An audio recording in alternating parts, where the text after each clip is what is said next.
एक 30 साल की वृद्ध महिला से सब लोगों का यही सवाल था कि तुम कैसे सोती हो, कैसे रहती हो और क्या करती हो। अभी तुम्हारी उम्र ही कितनी है, अभी तो तुम्हें दूसरी शादी कर लेनी चाहिए। ये बात सुनकर वह अंदर अंदर ही घुट रही होती है, अपने आप को बहुत ही कमज़ोर समझ रही थी। आखिर मैं करूं तो क्या करूं। हेलो दोस्तों, नमस्कार। मेरा नाम संजय है। यह कहानी है झारखंड राज्य के धनबाद जिले की। एक लड़की होती है जिसका नाम साधना होता है। उसकी 2 साल पहले शादी हो जाती है। शादी होने के बाद वह अपने घर जाती है, घर हंसी खुशी से रहती है। उसके 2 साल बाद ही उसके पति मुंबई चले जाते हैं कमाने के लिए, और मुंबई में ही एक्सीडेंट में उसके पति की मौत हो जाती है। और उसके पति की मौत होने के बाद उसकी लाश को पोस्टमार्टम के लिए भेजा जाता है, और वहाँ से लाने में दिक्कत होती है, इसलिए उसकी लाश को यहाँ नहीं लाया जाता और मुंबई में ही दाह संस्कार कर दिया जाता है। दोस्तों, उसके घर वाले बहुत गरीब होते हैं और उसके पास एक 2 साल की छोटी बेटी होती है जिसका नाम गुड्डी होता है। और वह बहुत ही कमज़ोर थी, लाचार थी। उसके मायके वाले भी उतने सक्षम नहीं थे कि उसका खर्चा देख सके। वह मेहनत मजदूरी करती रहती थी, और उसके सास ससुर भी उस लायक नहीं थे कि उसका खर्चा देख सकें। एक बार वह प्रधान जी के घर गई। उसके बाद कही, सर मेरा विधवा पेंशन बना दीजिए। जब प्रधान जी देखते हैं तो वो कहते हैं, अभी तुम्हारी उम्र ही क्या है। उसे पूछने लगते हैं कि तुम्हारी उम्र कितनी है। तो कहती है, बस यही सर, 28-30 साल। बोले, 28-30 साल में तुम्हारी विधवा पेंशन बना दूँ? अभी तो तुम्हारी सारी जिंदगी पड़ी है, तुम दूसरी शादी क्यों नहीं कर लेती हो। तो वह कुछ नहीं बोलती है। उसके बाद प्रधान जी कहते हैं, चलो अच्छा ठीक है, उसके बारे में हम सोच कर तुम्हें बताएंगे। वह प्रधान जी उसके बारे में सोचते रहते हैं। उसके बाद दूसरे दिन वह गाड़ी से उसके घर जाते हैं। जाने के बाद वह अंदर होती है, उसकी जो 2 साल की बेटी होती है वह बाहर खेल रही होती है। जब देखती है गाड़ी से कोई आया है तो वह बेटी दौड़ी दौड़ी जाती है। अंदर जाने के बाद बोलती है, मामा कोई आया है। तो साधना बाहर निकल कर देखती है, प्रधान जी होते हैं। तो प्रधान जी के लिए एक कुर्सी लगाती है, कहती है बैठिए, और एक कुर्सी और भी लाती है। तो प्रधान जी कहते हैं कि तुम भी बैठो। तो कहती, नहीं सर, मैं नीचे ही ठीक हूँ। बोले, नहीं बैठो, आजकल का समाज है, क्यों नीचे बैठोगी, कुर्सी भी तो है, बैठो। उसके बाद बैठती है, दोनों बातें करते हैं। और प्रधान जी गांव के तो सारी बातें जानते रहते हैं, और उसके पति के बारे में भी जानते रहते हैं, और उसके सास ससुर के बारे में भी जानते हैं। उसका एक देवर होता है, वह बहुत ही नालायक होता है। वह शराबी जुआड़ियों के साथ रहकर एकदम बिगड़ चुका था, और उसकी भी शादी नहीं हुई थी। लोग सोचते थे कि इसका देवर है, इसी से शादी हो जाएगी, लेकिन साधना जो थी बहुत ही सीधी साधी थी, बहुत ही सम्मानित औरत थी। वह किसी से आज तक बहुत ज़्यादा बात नहीं करती थी, अपने काम से काम रहती थी। तो प्रधान जी आए और बोले, मैं तुम्हारा विधवा पेंशन बना दूंगा, लेकिन मैं तुम्हारे बारे में कुछ और सोचना चाहता हूँ। चलिए 2-4 दिन का मुझे मौका दो, तो मैं तुम्हें कहीं अच्छी जगह देखकर तुम्हारी कहीं नौकरी लगवा दूंगा, तुम्हारा खर्चा कम से कम चलता रहे। उसके बाद प्रधान जी उसके सास ससुर के पास जाते हैं। उसके सास ससुर का घर थोड़ा सा दूर होता है। वो लोग जैसे पाही होता है वहाँ रहते हैं, ये लोग दूर रहते हैं। उसके बाद उसके सास ससुर के पास जाते हैं, पूछते हैं कि आपकी जो बहू है आपके साथ क्यों नहीं रहती है। तो उसके सास ससुर बताने लगते हैं कि एक बार मेरा बेटा 2-4 साथियों के साथ आया हुआ था, आने के बाद वह सब शराब पिए हुए थे, शराब के नशे में हमारी बहू से छेड़छाड़ करने लगे। इसलिए वह कहने लगी कि ऐसे आदमियों को आना मना है, अगर आएंगे तो मैं इस घर में नहीं रहूंगी, मैं किसी जगह और जाके रहूँगी। इसलिए वह छोड़कर चली गई। अब मैं बेटे को क्या समझाऊं। मैं तो सोच रहा था कि इसी से उसकी शादी कर दूं, लेकिन वह तो एकदम निकम्मा निकला है। न तो कमाता है सही से, न तो अपनी ज़िंदगी के बारे में सोचता है, न तो मेरी ज़िंदगी के बारे में सोचता है। लेकिन खैर, मैं तो बूढ़ा हो चुका हूँ, लेकिन उसको तो खुद समझना चाहिए। अभी तो उसकी सारी ज़िंदगी पड़ी हुई है। मैं करूँ तो क्या करूँ। अब उतना सक्षम भी तो नहीं हूँ। कमाने खाने वाला आदमी हूँ, मजदूरी करता हूँ, रोज कमाता हूँ, रोज खाता हूँ। प्रधान जी फिर वहाँ से जो है जाने लगते हैं। उसके बाद कहते हैं कि तुम्हारे बहू के पास मैं गया था और वहाँ पर मैंने उनसे बात किया, कुर्सी दी, बैठाई। तो ससुर जी कहने लगे, वह तो आपसे बात भी कर ली, लेकिन कोई और होता है तो उससे बात भी नहीं करती। उनको दूर से ही राम राम कह के चला कहती हैं कि चले जाइए। और आप तो भाई गांव के सम्मानित आदमी हैं, आप प्रधान हैं, आपसे भाई कुछ हेल्प की ज़रूरत मांगी होंगी तो हेल्प भी कर दीजिएगा। तो प्रधान जी कहते हैं, ठीक है, जो हो सकेगा मैं ज़रूर करूँगा। उसके बाद गांव में स्कूल होता है। स्कूल, सरकारी स्कूल में जो खाना बनाने वाली औरतें होती हैं, 3-4 औरतें होती हैं। एक औरत जो है वह काम छोड़ना चाहती है, कहती है कि मैं कहीं और जा रही हूँ। हो सकता है अगर वो काम छोड़कर चली जाएंगी तो साधना को उसी काम पर मैं रख लूँगा। फिर उसके बाद वो ब्लॉक में जाते हैं, कुछ मीटिंग होती है, वहाँ पर जाते हैं, कुछ ज़रूरी काम होता है, वहाँ पर भी बात करते हैं कि हो सके भाई साधना के लिए कोई अच्छी काम मिल जाए, बेचारी का गुजर बसर हो सके। लेकिन वहाँ भी बात नहीं बनती है। साधना बहुत ही सुंदर होती है, खूबसूरत होती है, देखने में बहुत अच्छी होती है। कोई भी देखता है उसकी तरफ तो आकर्षित हो जाता है।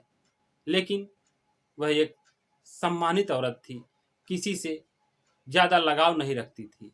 बहुत लोग उसके पीछे पड़े, लेकिन हासिल नहीं कर पाए कुछ, उसको बदनाम नहीं कर पाए। तो प्रधान जी उसको उस सरकारी स्कूल में एक बार बुलाते हैं, कहते हैं कि तुम यहाँ काम करोगी। तो साधना कहती है, साहब अगर मिल जाएगा तो क्यों नहीं करेंगे, मेरा गुजारा चलता रहे किसी तरह, मैं काम करने के लिए तैयार हूँ। तो दोस्तों, वो साधना उसी काम में लग जाती है। रोज आती है, अपने बच्चे को भी लेके जाती है। उसकी बच्ची भी 4 साल की हो गई थी और धीरे धीरे बढ़ रही थी। उसका भी उसी स्कूल में एडमिशन करवा देते हैं। एडमिशन करवाने के बाद दोनों माता और बेटी इस घर से आती हैं, अपना स्कूल में खाना बनाती हैं। बच्ची भी उसी में अपना गोजा गाई जो मन में आता है, अपना कापी पेंसिल से अपना लिखती रहती है। बच्चों के देखकर वह भी खुश होती है। सब बच्चों में घुल मिल जाते हैं। फिर शाम को छुट्टी होती है, साधना अपनी बेटी को लेकर घर आती है। एक दिन की बात है कि एक 4 साल का बेटा है, वह बहुत रो रहा था। इतना रो रहा था, इतना रो रहा था कि चुप ही नहीं हो रहा था। तो मास्टर साहब उसको बहुत चुप कराने की कोशिश किए, लेकिन वो चुप ही नहीं हुआ। तो वो कहें, क्या बात है, आज ये चुप नहीं हो रहा है। तो वो जो मास्टर साहब होते हैं, कहते हैं कि साधना जरा इस बच्चे को चुप कराओ, तो ये चुप नहीं हो रहा है। जब देखती हैं, बहुत ही सुंदर बच्चा होता है, बहुत ही होनहार होता है, लेकिन जैसे उसका कुछ खो गया हो, इसलिए बहुत रो रहा था। उसके बाद जैसे ही साधना अपने गोद में उठाई और थोड़ा सा थपकी उपकी दी, चुप चुपकारी पुचकारी, उसके बाद बच्चा चुप हो गया। मास्टर साहब कहने लगे, देखिए आपके गोद में जाते ही ये बच्चा चुप हो गया। तो साधना भी कहने लगी कि कैसे कैसे लोग हैं जो अपने बच्चों को इतनी छोटी उम्र में भेज देते हैं। बताइए, अरे अभी इसकी बच्चे के खेलने खाने की उम्र है, अभी माता पिता के साथ रहना चाहता है, क्या ज़रूरत थी इसको स्कूल में भेजने की। कितने खराब इंसान है वो लोग, ऐसा नहीं करना चाहिए था। मास्टर साहब सब बातें सुन रहे होते हैं, लेकिन कुछ बोले नहीं, चुपचाप सुनते रहें। उसके बाद साधना बोली, मास्टर साहब बच्चा चुप हो गया है, कहाँ बैठाऊँ। बोले, यहीं बैठा दो। उसके बाद बैठाने के बाद जा कर के फिर जहाँ खाना बना रही होती हैं औरतें, वहीं जाके ये बात कहने लगी कि एक 4 साल का बच्चा है जो बहुत रो रहा था और मैंने उसको गोद में उठाया तो चुप हो गया। बताइए उसके घर वाले कैसे हैं कि जो इतनी कम उम्र में उसको स्कूल भेज देते हैं। उन लोगों को शर्म नहीं आती है यहाँ पर क्या कर रहा है क्या नहीं कर रहा है। तो वो औरतें कहती हैं कि क्या तुम्हें पता है वो बच्चा किसका है। तो साधना कहती मुझे क्या पता। बोली कि जो मास्टर साहब हैं ये बच्चा उन्हीं का है, उनकी औरत का देहांत हो गया है, मृत्यु हो गई है, अब उसकी माँ इस दुनिया में नहीं रही। इतनी बात सुनते ही साधना एकदम सन्न रह जाती है। कहती है कि मैंने क्या क्या बोल दिया। उसके बाद आती है, माफ़ी मांगने लगती है मास्टर साहब से कि सर मुझे माफ़ कर दीजिए, मुझे नहीं पता था कि ये आपका बच्चा है और मैंने अनजाने में पता नहीं क्या क्या बक दिया, आप मुझे माफ़ कर दीजिएगा।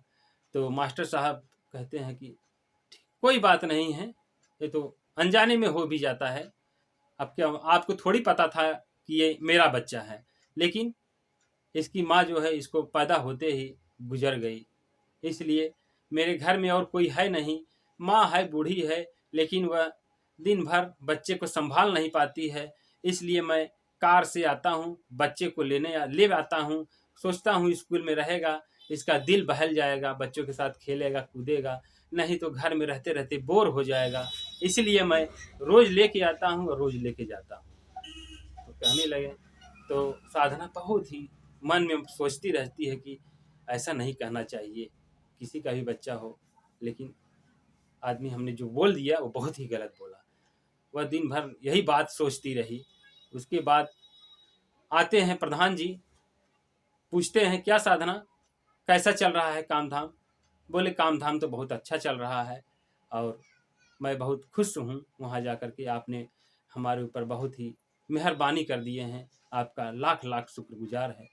तो प्रधान जी कहते हैं इसमें शुक्रगुजार करने की क्या बात है, मेरा काम है गरीबों की सेवा करना, कोई अगर गरीब बेसहारा है उनको सहारा दिलाना, उनको काम पे लगाना, यही मेरा धर्म बनता है, यही मेरा कर्तव्य बनता है। और प्रधान जी भी 50 साल के हो गए थे, उनकी भी बीबी मर चुकी थी, उनके भी पोते पोती हो गए थे, नाती हो गए थे, लेकिन वो भी सोचते थे कि हम भी शादी कर लें, लेकिन अब उम्र भी हो चुकी थी, अब बहू भी आ गई थी, बेटी की भी शादी हो गई थी, इसलिए वो कहते कि अब शादी करना मेरा उचित नहीं है। नहीं तो मन ही मन वो साधना से ही शादी करना चाहते थे, लेकिन बोले कि नहीं, अभी साधना 30 साल की है, मैं 50 साल की हो चुका हूँ, ऐसा कैसे हो सकता है। तो जो एक बार मास्टर साहब को लेकर के ब्लॉक स्तर पर जाते हैं, वहाँ कुछ बातें होती हैं, कुछ इमरजेंसी मीटिंग होती हैं। बातों बातों में बहुत से लोग कहते हैं कि जब भी मैं शादी करूंगा तो एक कुंवारी लड़की से शादी करूंगा और मेरे पास सरकारी सर्विस है, क्यों नहीं मिलेगी, एक से एक लड़कियां मिलेंगी। तो वो मास्टर साहब होते हैं, वो कहते हैं कि मेरी भी शादी अभी तक कहीं लगी नहीं, कोई लड़की नहीं मिल रही है। तो प्रधान जी कहते हैं कि अगर मैं एक बात कहूँ तो आप बुरा तो नहीं मानेंगे। तो मास्टर साहब कहते हैं क्यों बुरा मानूंगा प्रधान जी, आप अगर कोई लड़की हो तो बताइए। बोले वो लड़की कुंवारी तो नहीं है मगर एक बच्चे की माँ है। बोले कौन है वो लड़की। बोले वो लड़की कोई और नहीं, जो आपके स्कूल में खाना बनाती है, जिसका नाम साधना है, उसके पास एक 4 साल की बेटी भी है, वो उसके भी पति मर चुके हैं, वो भी विधवा हो चुकी है, आज तक अभी वो भी नहीं शादी की है, अगर चाहो तो दोनों लोग शादी कर सकते हो। तो मास्टर साहब कहने लगे ठीक है, कोई बात नहीं है, मैं शादी करने के लिए तैयार हूँ, लेकिन ज़रा साधना से पूछिए वो करेंगे कि नहीं करेंगे। उसके बाद प्रधान जी आते हैं साधना के पास, साधना का हालचाल पूछते हैं, आती है साधना, उनको कुर्सी देती है, बैठाती है, इज्जत करती है, चाय बनाती है, पिलाती है। उसके बाद कुछ बातें होता है, बातें होने के बाद प्रधान जी कहते हैं कि साधना तुम शादी करना चाहती हो। तो कुछ बोलती नहीं है, फिर कहते हैं प्रधान जी कुछ बोल नहीं रही हो, बोलो। बोले प्रधान जी अब मैं क्या कहूँ, मेरे कुछ समझ में नहीं आता है। तो प्रधान जी कहते हैं कि जो मास्टर साहब हैं वो तुमसे शादी करना चाहते हैं, वो भी अभी शादी नहीं किए हैं, उनकी भी बीबी खत्म हो चुकी है और तुम्हारे भी पति नहीं है, अगर दोनों का रिश्ता बन जाता है तो इसमें बुराई क्या है? तुम्हारे भी एक बेटी है, उनका भी एक बेटा है, दोनों बच्चे आपस में घुल मिल कर खेलेंगे, अच्छा लगेगा। तो वो साधना कहती है, प्रधान जी मैं एक गरीब औरत हूँ, अब वो सरकारी सर्विस करने वाले हैं, मैं उनसे शादी कैसे कर सकती हूँ? वो पता नहीं मुझे अपनाएंगे कि नहीं अपनाएंगे। तो प्रधान जी कहते हैं कि क्यों नहीं अपनाएंगे, वही तो ये प्रस्ताव दिए हैं कि वो लड़की मुझे पसंद आ गई है, मुझे बहुत ही अच्छी लगती है, बहुत ही सुंदर है, बहुत ही स्वाभाविक है, कितनी अच्छे से बोलती है, कितनी अच्छे से प्यार करती है, कोई भी बात प्रेम से करती है, उसके अंदर कोई गुस्सा नहीं है। मैंने उसके मन को 2-3 महीनों में ही देख लिया, वो किस स्वभाव की लड़की है, किस स्वभाव की वह औरत है, मैंने सब कुछ जान लिया, परख लिया, इसलिए मैं कह रहा हूँ। तो दोस्तों, साधना कहती है ठीक है, मैं शादी करने के लिए तैयार हूँ। वो भी अपने मन में सोचती है कि सरकारी सर्विस भी है, ऐसी ज़िंदगी कहाँ मिलेगी। और उसके बाद दोस्तों 10-15 आदमी के बीच में प्रधान जी उन दोनों की शादी करा देते हैं। शादी कराने के बाद दोनों खुशी खुशी से रहने लगते हैं, ज़िंदगी संवर जाती है। और वो भी 30 साल की रहती है, मास्टर साहब भी 35-36 साल के होते हैं, और दोनों में उम्र का भी ज़्यादा अंतर नहीं होता है, दोनों रहने लगते हैं। यह कहानी कैसी लगी कमेंट बॉक्स में ज़रूर बताइएगा, और जो भी कमेंट पहले करेगा उसका नाम मैं पहले लूँगा। देखते हैं कौन से भाई हमारे इस वीडियो पर पहले कमेंट करते हैं। अच्छा, वीडियो को यहीं ख़त्म करते हैं, फिर मिलते हैं एक नई वीडियो के साथ। तब तक के लिए जय हिंद, जय भारत।